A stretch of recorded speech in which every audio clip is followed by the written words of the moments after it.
Hi, Kristen. How are you? I'm doing well. Hi, Sarah. Good to see Great to see you. you. So, everybody, we have a great guest today, one of my friends, Kristin Revere, and she is the owner of Gold Coast Doulas. She'll tell us a little bit more about herself and kind of what she's doing. She has a podcast, and we're going to hear about her book and things like that today. Well, Kristen, tell us where you are in the world.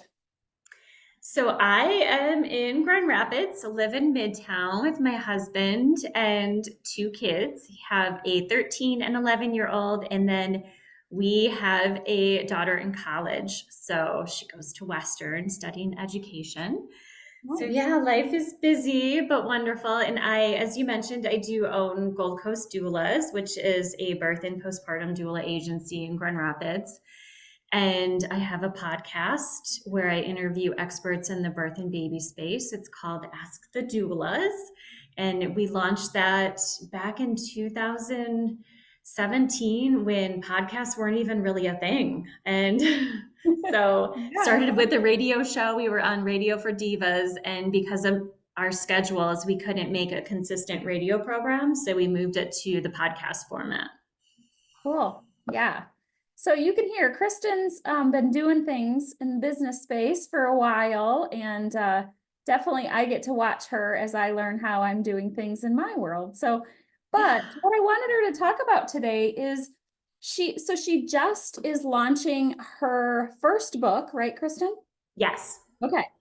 And I just wanted to hear this felt like it might be relevant for our Women Who Shift series. So let me just tell our audience a second about that. And that series is really my goal is to just help women see what's possible in terms of creating shifts for themselves in their lives or kind of listening to those whispers of things that you really want to do or like how do I want life to look?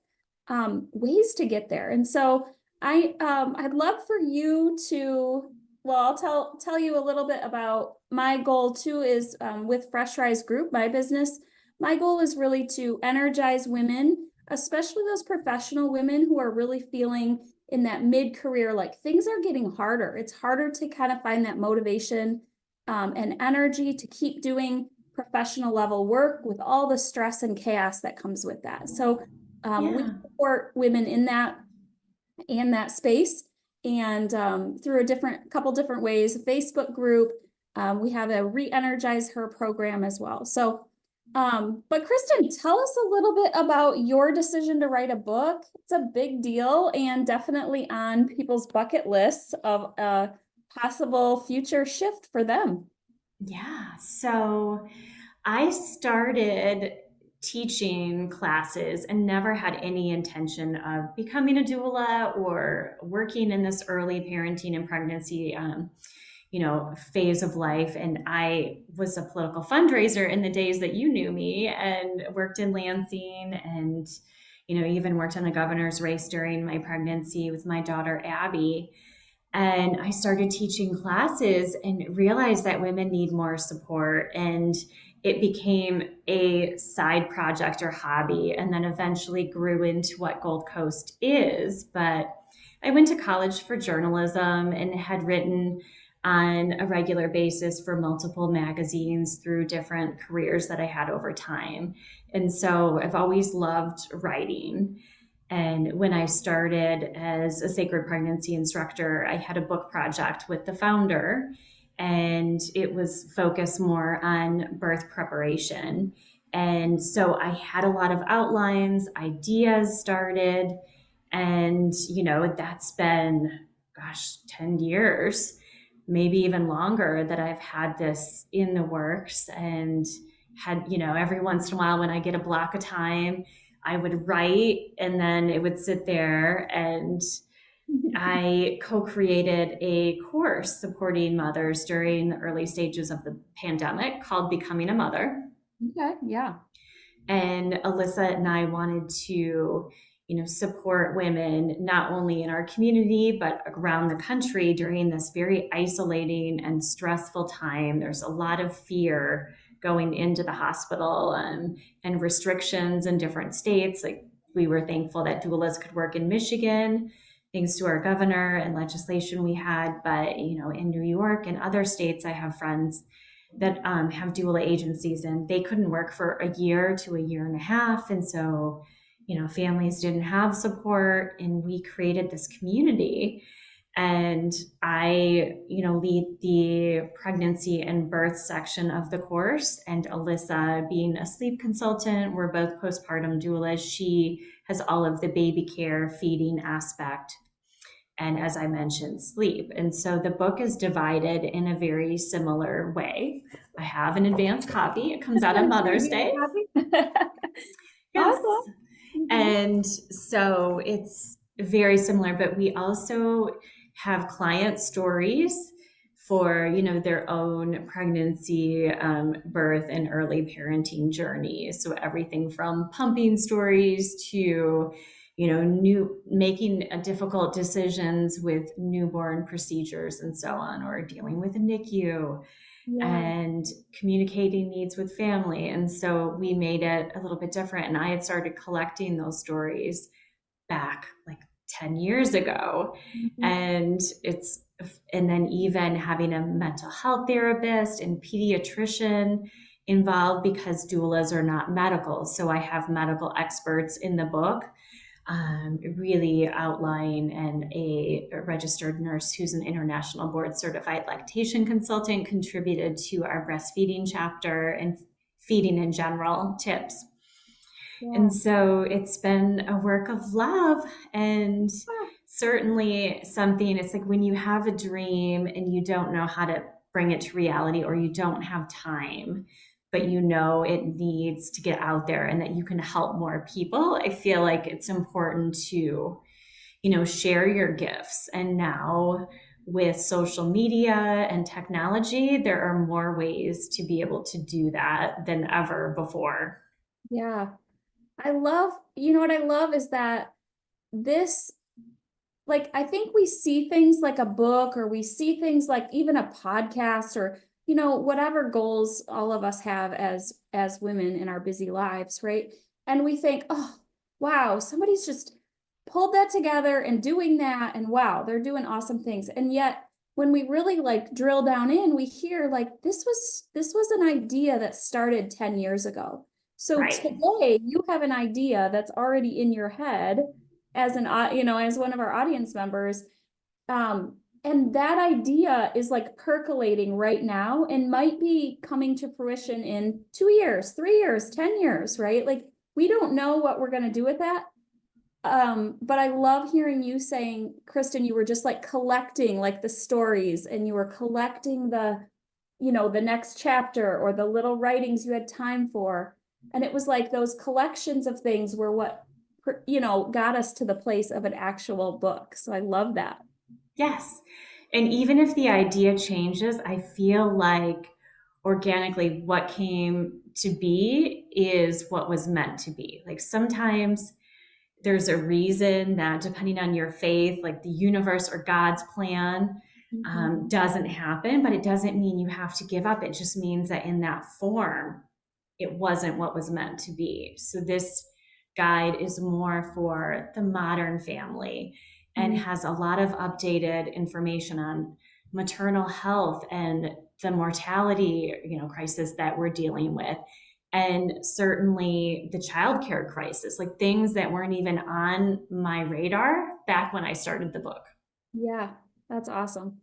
Yep, I think that's one of the experiences I've found in all of the work too that I've done, and the shifts I've done in the last few years, is like starting moves you closer to whatever it's going to be. Even though you have one idea of where you might be heading, that's likely not exactly what it's going to look like in the end, right? So, but starting is the key. So I love that. It is, and it can be scary. I mean, Yeah, I was just going to ask when, you about that. yeah, Yeah. when you put yourself out there, I think even for people, I will never be an influencer. And I know you and I have talked about that. But to get criticism can be hard, especially for women.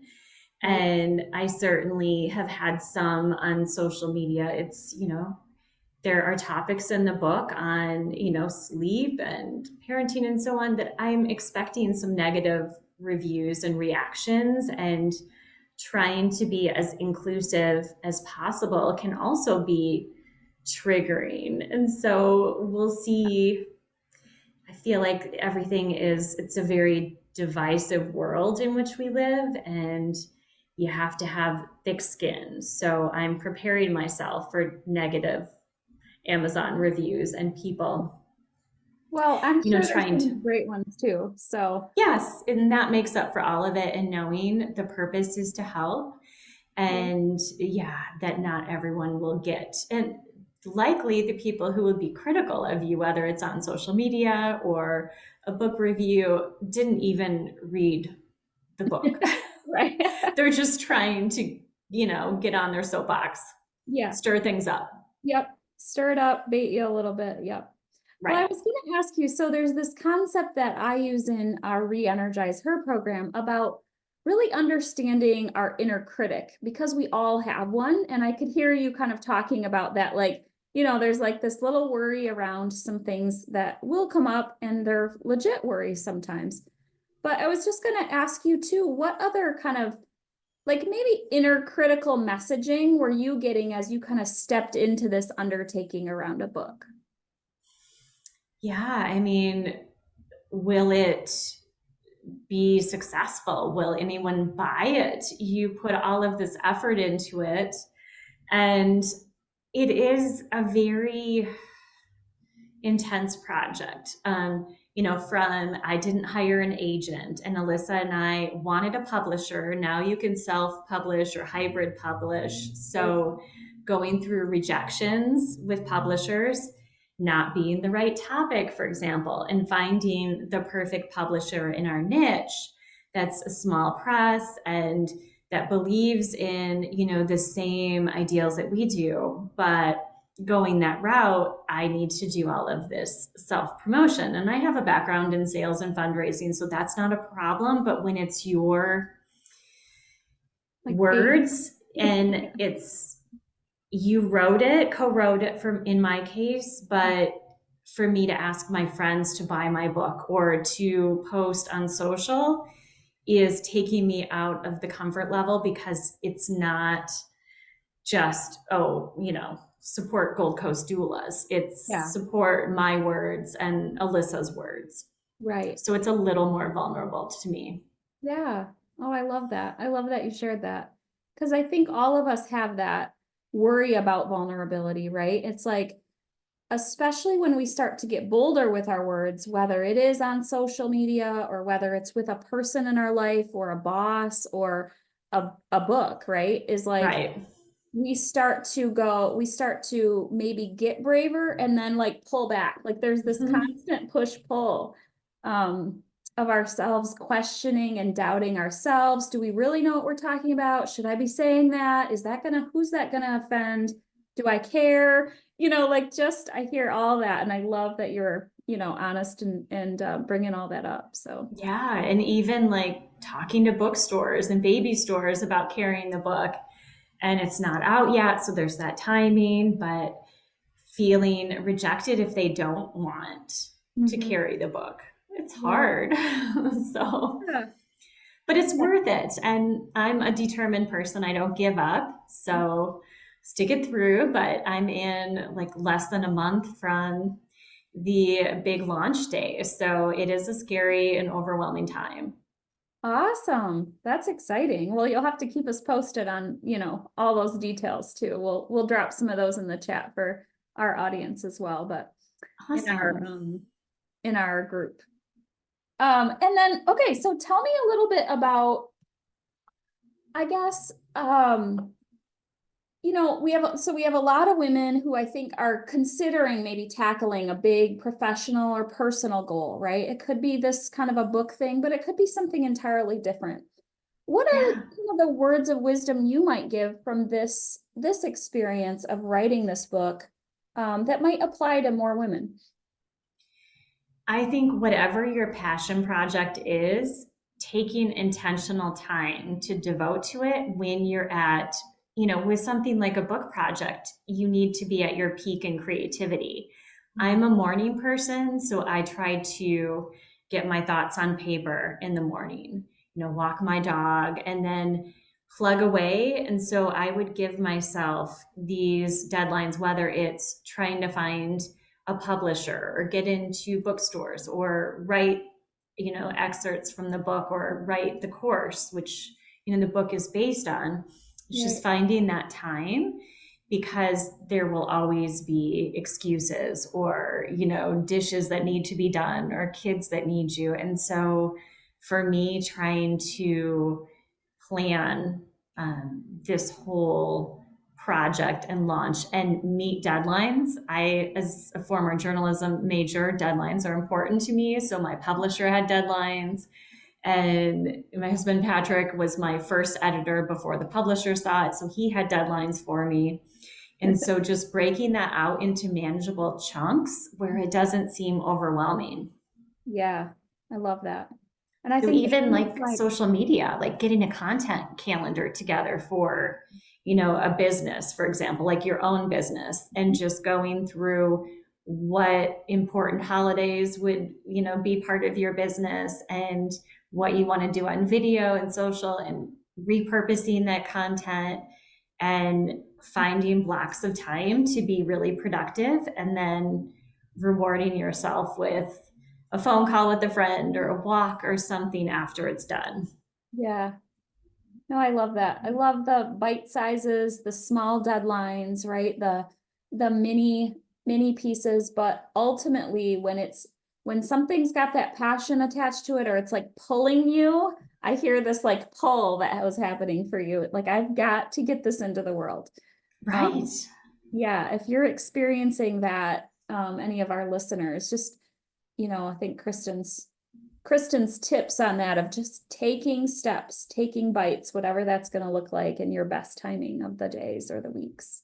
It's awesome. Right. So, Exactly. And for me, with running a business that is, I have 26 contractors, a lot of different services. So that is always going to be the biggest part of my day, and then my family. And so I try to do 5 things to support my book launch every day, is what I give myself in these bite-sized pieces. nice. And if I don't do those, then the next day I have to do 6 or 7. And so I don't want to keep adding to my day. So I try to do those 5 things. Okay. Yeah. And even 3 is great. Yeah, Maybe whatever more. works for you. I feel like Totally. 3 might be my max right now. Yeah. Wow, so all of us have our thing. Well, what's coming out of kind of all this bravery? Like, what's the goodness that's happening because Oh, of all these steps that you've taken? well, certainly, again, knowing that I'll be able to impact people in an affordable way. The book's going to be, a print version, paperback, hardcover, and then it will also be an ebook and then on Audible, so an audio version. Wow. So we recorded with Ben at Centennial Sound, Ben from Okay. Zito from the Crane Wives. Yeah, he is amazing and directed us in that process, which again, you think it's going to be easy to record an audiobook until you actually do it. Good. So, I can imagine. Okay. Hmm.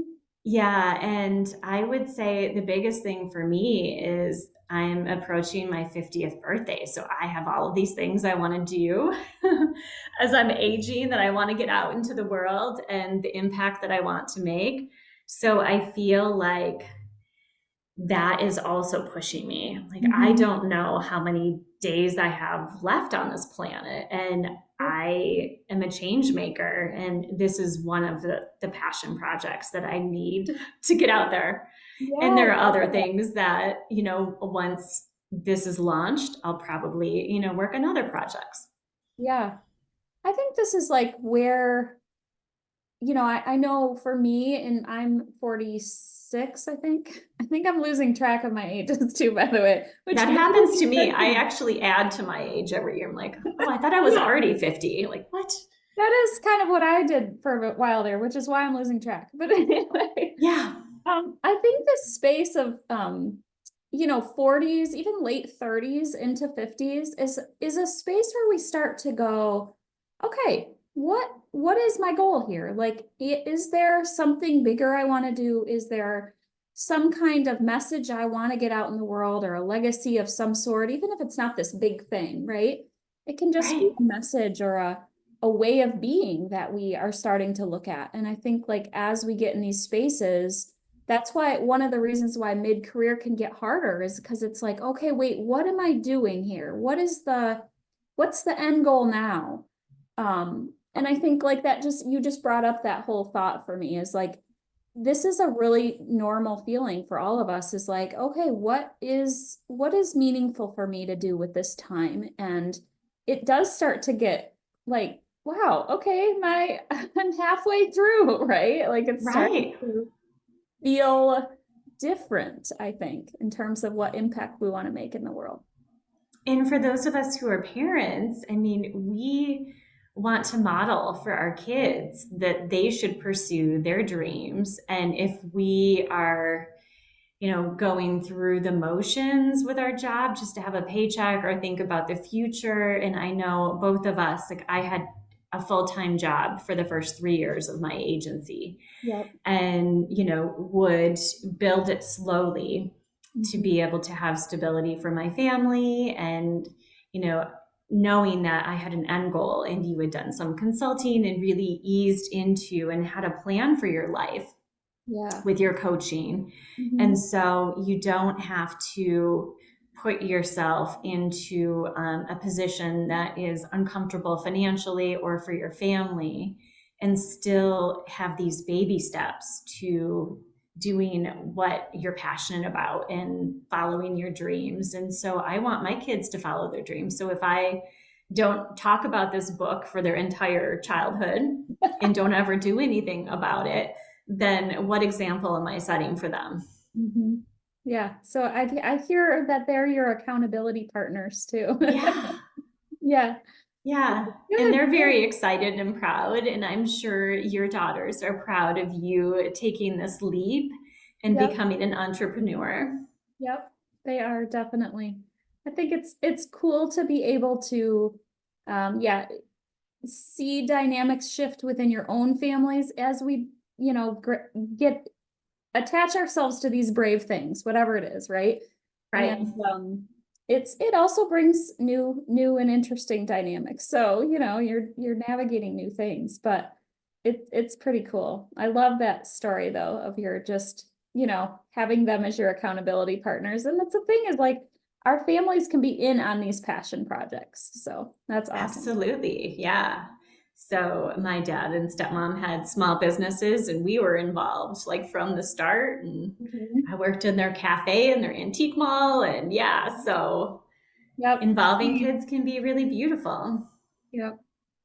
Well, thank you so much for being here today, Kristen. So tell us just a real quick, I know we'll drop this in the our Facebook group as well for those of you listening from there, but and in the YouTube channel, but if they can find you quickly, what's the best way to find out about the book or you? Yeah, thanks, Sarah. So, goldcoastdoulas.com is the website for my birth and baby business. Yep. And the book has its own page. It's supportedbook.com. Okay. And the title is I'll put Supported it Your up on Guide to Birth and Baby. And it will be available on Amazon on May 12th, Mother's Day, with both the ebook version and the printed version. We're working on getting the book into stores, and then the audio version on Audible and related sites will be mid-June likely. Okay. So if you have an Audible subscription, but I will definitely send you those links, and thank you for the Yeah. great conversation and the support over all the years. Oh yeah, definitely. Well, thanks for just sharing it and, just taking this little snippet of your life around this book and just helping us kind of dissect it a little bit today.